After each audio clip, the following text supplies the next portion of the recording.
सातवीं पुतली कौमुदी की कथा।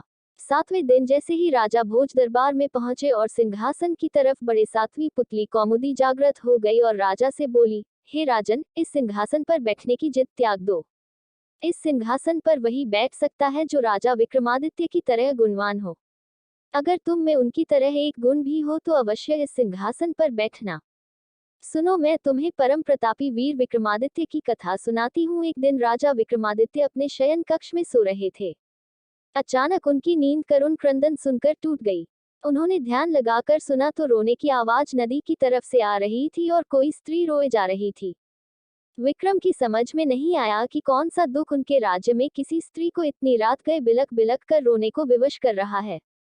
उन्होंने तुरंत राजपरिधान पहना और कमर में तलवार लटकाकर आवाज की दिशा में चल पड़े।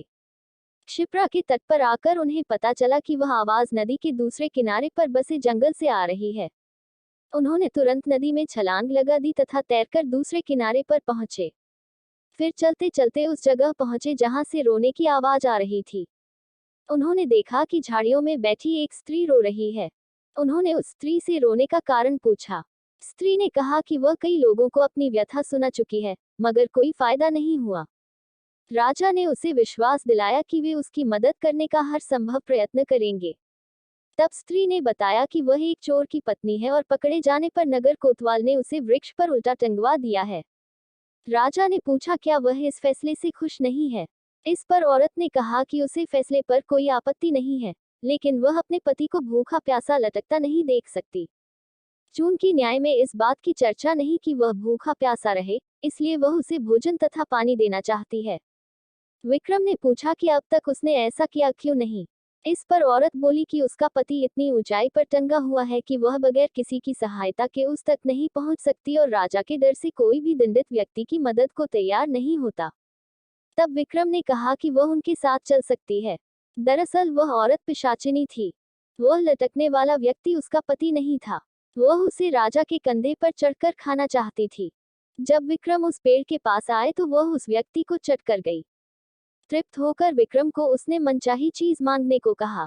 विक्रम ने कहा वह अन्नपूर्णा का पात्र प्रदान करे जिससे उनकी प्रजा कभी भूखी नहीं रहे। इस पर वह पिशाचिनी बोली कि अन्नपूर्णा पात्र देना उसके बस में नहीं, लेकिन उसकी बहन प्रदान कर सकती है। विक्रम उसके साथ चलकर नदी किनारे आए जहां एक झोपड़ी थी। पिशाचिनी के आवाज देने पर उसकी बहन बाहर निकली।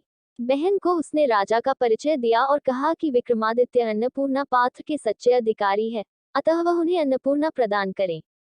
उसकी बहन ने सहर्ष अन्नपूर्णा पात्र उन्हें दे दिया। अन्नपूर्णा लेकर विक्रम अपने महल की ओर रवाना हुए। तब तक भोर हो चुकी थी। रास्ते में एक ब्राह्मण मिला। उसने राजा से भिक्षा में भोजन मांगा। विक्रम ने अन्नपूर्णा पात्र से कहा कि ब्राह्मण को पेट भर भोजन कराए। सचमुच तरह तरह के व्यंजन ब्राह्मण के सामने आ गए।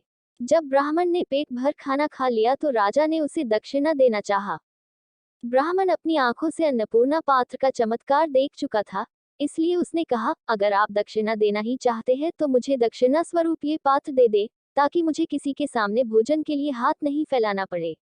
विक्रम ने बेहिचक उसी क्षण उसे वह पात्र दे दिया। ब्राह्मण राजा को आशीर्वाद देकर चला गया और वे अपने महल लौट गए।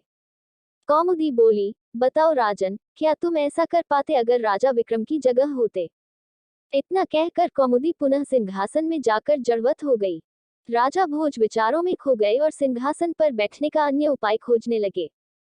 अगले दिन आठवीं पुतली पुष्पवती ने रोका राजा भोज का रास्ता।